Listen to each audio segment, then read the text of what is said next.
그래서 뭐 헤비하지도 않고 단백질이 굉장히 비교적 헤비하지도 않고 그래서 많이 쓰게 되었습니다.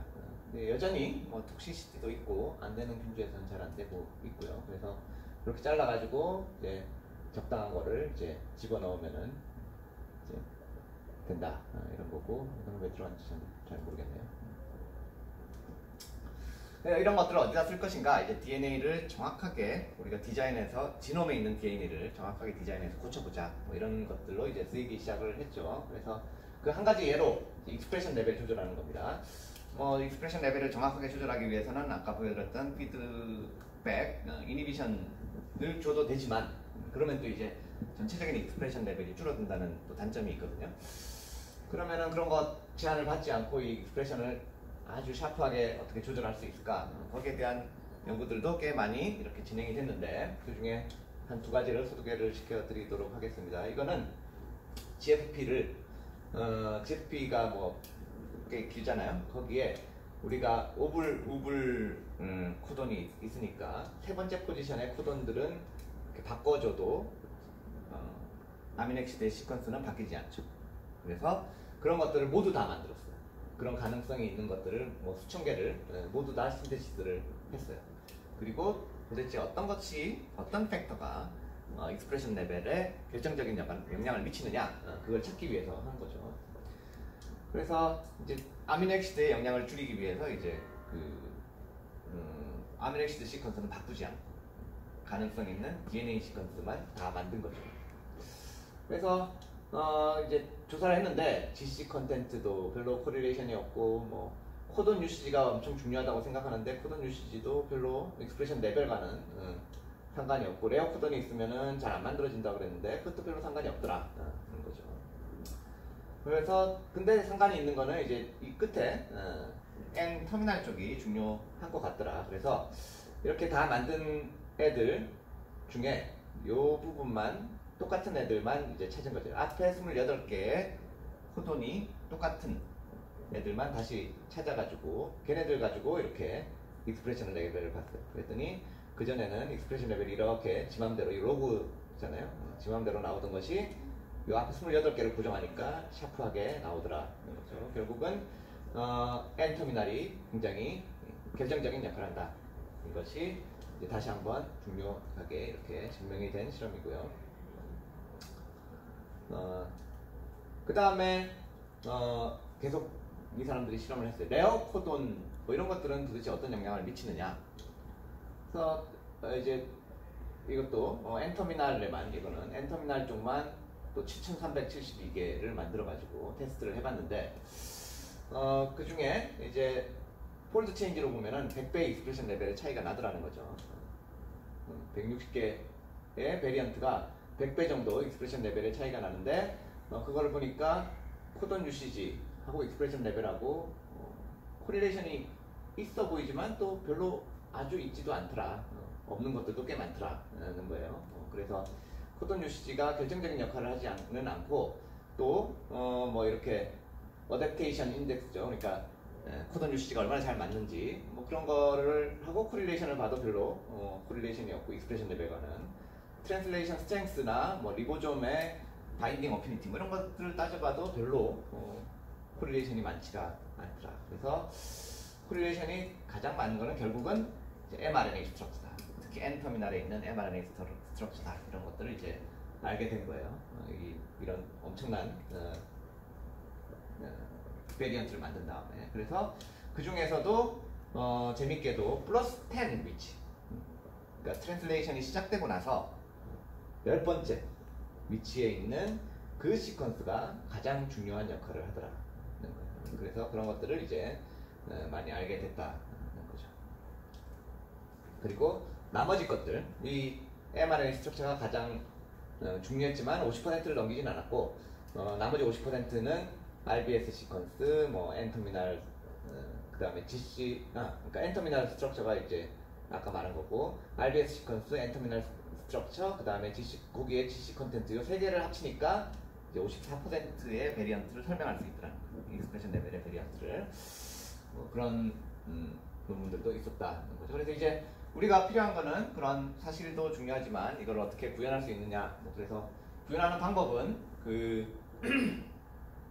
아까 말씀드린 뭐 크리스피알 카스 같은 걸로 구현을 할 수가 있게 되겠고, 그 전에도 이런 것들을 알기 전에도 사실 어느 정도는 이거를 알고 있었어요. 그래서 2009년에는 이제 RBS 위주로 이렇게 이 알고리즘을 짠 거죠. RBS 위주로 짜가지고 익스프레션 레벨에 어떤 코릴레이션을 주겠다, 시퀀스를 디자인할 수 있게 해주겠다라는 것이 이제 처음 2009년에 발표가 됐고, 그 다음에 이제 우리 실험실에서는 이거를 많이 쓰고 있는데, UTR 디자이너, 이거는 RBS에는 고정시켜 놓은 겁니다. RBS는 건드리지 않고 나머지 것들을 이제 베리언트를 주면서 이제 익스프레션 레벨의 코릴레이션을 본 거고, 그런 알고리즘이 나왔고, 뭐 최근에는 좀 더 이퀄라이에 대해서는 좀 더 나은 알고리즘도 나왔다고 합니다. 그래서 뭐 이런 식의 이제는 디자인이 점점 가능해지고 있다라는 거죠. 자, 그게 이제 세 번째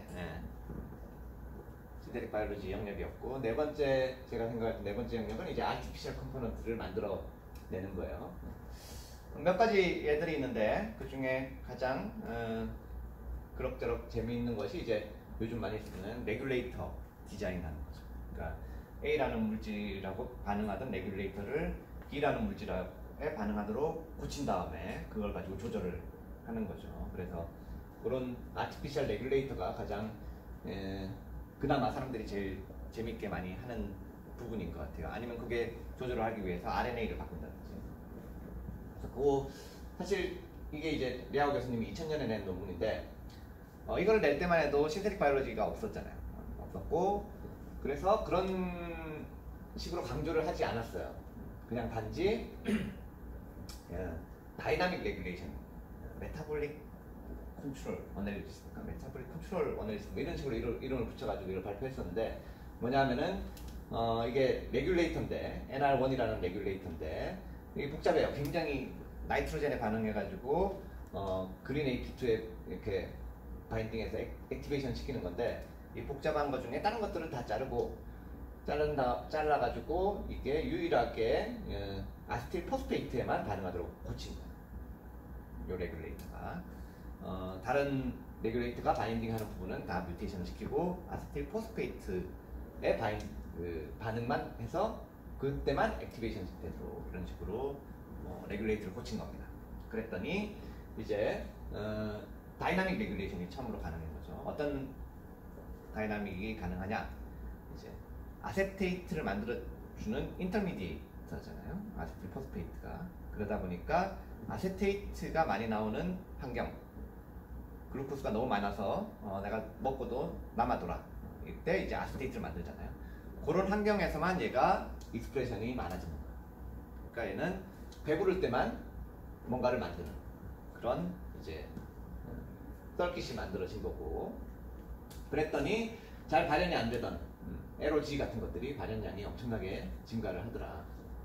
그게 이제 프로테인 레벨에서 이렇게 만들었더니 그냥 태그로 강하게 IPTG 막 때려가지고 인덕션 시키는 것보다 이런 식으로 만들었더니 훨씬 더 강하게 발현이 되더라. 그런 것들을 보였고, 그 다음에 뭐 라이코핀 생산량도 이렇게 아스테이트에 있을 때만, 남아돌 때만 만들게 했더니 훨씬 더 많이 만들어지더라. 뭐 이런 것들을 이제 보여준 거죠. 그래서 그 뒤에 그 다음 다이나믹 레귤레이터 이렇게 엔지니어링 한 게 거의 10년 뒤에 나오는데, 이제 이 논문이었던 것 같아요. 페디엑시드에 반응하는 페디엑시드 인터미디에이트가 많을 때만 생산을 하게 하고 적을 때는 생산을 하지 않도록 그렇게 만들기 위해서 패드R을 이제 좀 고친 거죠. 그래서 패드R이 이제 그런 것들에 작동을 한다는 거는 우리가 알고 있지만, 이게 다이나믹 레인지도 작고 뭐 이렇게 우리가 반드시 원하는 대로 작동을 하진 않아요. 그래서 그거를 이제 적당히 그렇죠. 제가 이거는 지금 정확한 기억은 안 나는데 다이나믹 레인지를 이렇게 60배로 늘리고, 그 다음에 이거를 다른 우리가 원하는 요 남아돌 때 페디엑스를 신테시스하는 그런 제일 중요한 프로테인 앞에다 달아준 거죠. 그랬더니 뭐 훨씬 생산량이 늘어나더라. 뭐 그런 것들을 보인 거고요. 그 다음에 그런 것들을 가지고 이제 이 사람들이 이게 이제 키즐링 그룹인데 키즐링이 그 앞에 FA, ME, 그 다음에 FA, ME 아닌가? 페리엑시드 에틸 아세틸, 하여튼 뭐 그거를 만드는 거를 그 전에 네이처에 낸 적이 있거든요. 그래서 거기다가 이거를 적용시켜가지고 그 생산량을 좀 더 늘렸다. 뭐 이런 것들이 사실 많이 늘진 않았어요. 조금 늘었는데 늘렸다 이런 것들을 이제 발표를 하게 됩니다. 그래서 그게 이제 프로테인 레벨의 레귤레이터고 이 이후에도 계속해서 프로테인 레벨의 레귤레이터들이 나오고 지금도 그거를 활용해서 이런 진설킷을 아티피셜하게 만들려는 연구들이 역시 신테틱 바이올로지 이런 데서는 많이 발표가 되고 있습니다. 그거보다 조금 더 쉬운 게 이제 RNA죠. RNA, DNA 시퀀스를 거기다 딱 집어넣어줘가지고 조절을 하는 게 프로테인 디자인을 안 해도 되니까. 그래서 조금 더 쉬운데, 그래서 RNA도 굉장히 많이 연구가 되었죠. 그거를 들어가기 전에 실제로 RNA가 이런 익스프레션 레벨의 어떤 컨트롤을 하는지 뭐 몇 가지 예를 보여드리면, 여러분들 이거는 우리 때는 굉장히 열심히 바이오케미스트리 같은 데서 배웠는데 요즘은 아닐 것 같아서 좀 가져와 봤습니다. 어테뉴에이션, 트립토판 어테뉴에이션. 얘네들이 이제 트립토판이 여기 있는데 트립토판 코돈이 여기 있어가지고 트립토판이 없으면은 여기에 걸려서 이게 안 가는 거죠. 그 리보좀이 더 이상 안 가게 됩니다. 그럴 때는 이제 여기서 발현이 되고 이 RNA 시퀀스가 발현이 되도록 만들어지고, 그 다음에 트립토판이 많을 때는 여기에 tRNA가 빡빡 들어오니까 이게 싹 지나가는 거죠. 싹 지나가면은 더 이상 발현이 안 되는 뭐 이런 식의 어테네이션 메커니즘이 옛날에 알려졌고요. 뭐 그런 것도 있고, 그 뒤에 이제 리보자임 이런 것들을, 이런 특이한 시퀀스를 담는 이 RNA가 효소로 작용해가지고 자기 시퀀스를 끊더라. 그래서 그런 것들을 리보자임이라고 그러죠. 그래서 그 다음 리보 스위치는 뭐와 이렇게 바인딩 할 수 있는 특이한 시퀀스를 만들 수가 있더라고요. 앱타머를 생각하시면 될 것 같아요. 앱타머 시퀀스가 있는데 그것이 이제 프로모터 앞에 달려가지고 리프레션도 하고 액티베이션도 하고 뭐 이렇게 되면은 이제 리보 스위치가 되는 거고, 그 다음에 그거를 자르면 리보자임이 되는 거고요. 리보자임은 사실은 뭘 인식해서 자르는 건 없는데 인식해서 자르는 애들도 밝혀졌죠, 몇 개. 그래서 그런 것들을 잘 활용하면은 우리가 익스프레션 레귤레이션을 좀 더 쉽게 할 수 있지 않을까. 몇 가지 예를 여기서 이제 정리를 해놓은 거고요. 그래서 시스트랜스 액팅 뭐 이런 용어들. 스트랜스 액팅이라는 거는 제3의 위치에서 만들어진 RNA가 여기에 와가지고 이제 어떤 작동을 하는 거죠. 그 스트랜스 액팅 RNA 레귤레이터입니다. 그래서 우리가 어떤 플라스미드 같은 데서 이런 것들을 만들어주면은 이제 그게 작동을 해서 특정한 시간에만 여기 바인딩을 해가지고 이거를 만들더라. 뭐 이런 거. 뭐 아니면 안 만들게 할 수도 있고. 이런 그런 것들이 이제 트랜스 액팅 레귤레이터고, 그 종류들을 이렇게 서머리한 리뷰 페이퍼입니다.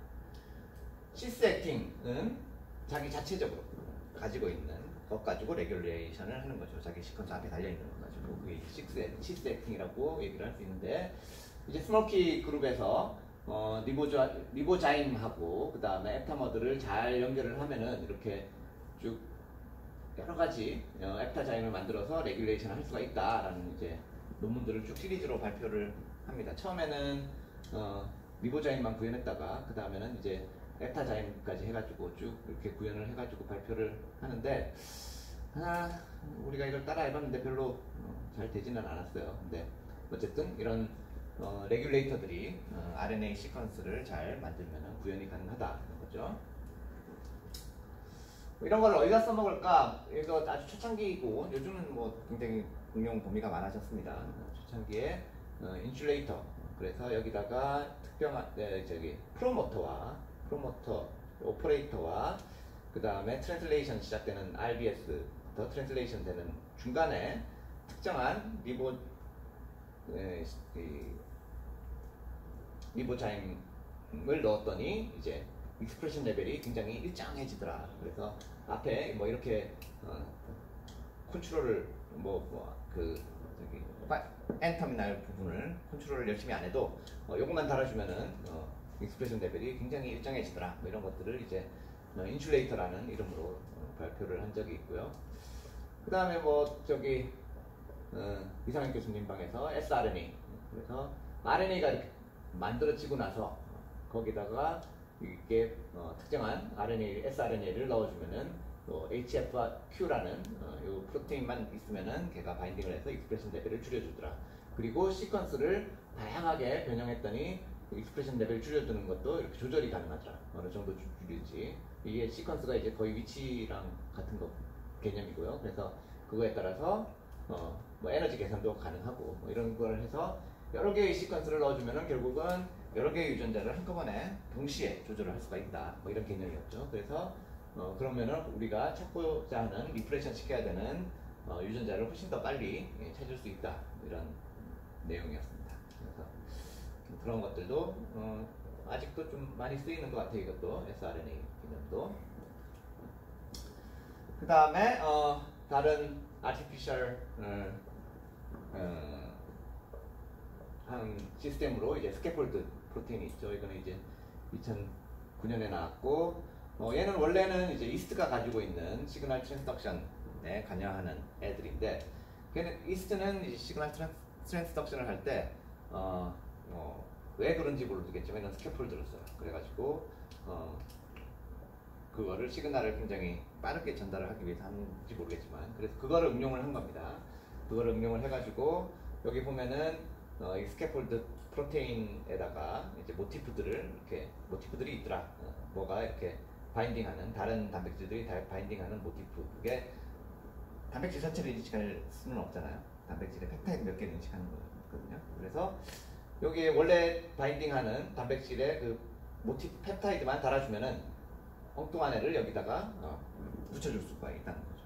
그런 식으로 3개까지 서로 다른 단백질을 한 군데다 이렇게 모아서 붙여서 할 수가 있다. 그렇게 하면은 어떤 경우에, 다는 아니지만 어떤 경우에 패스웨이가 굉장히 복잡하고, 그리고 이게 가기가 힘든 메타볼릭 패스웨이다. 그리고 인터미디에이트가 분실될 가능성이 굉장히 큰 그런 패스웨이일 경우에는 이런 식으로 붙여주면은 그 만들어지는 양이 굉장히 획기적으로 증가하더라. 그런 것이 이제 이 스캐폴드의 개념입니다. 그래서 저희도 이거를 써가지고 부티레이트를 생산을 해봤는데 부티레이트의 경우는 굉장히 잘 됐어요. 그래서 논문으로 냈고, 근데 뭐 다 잘 되는 건 아니에요.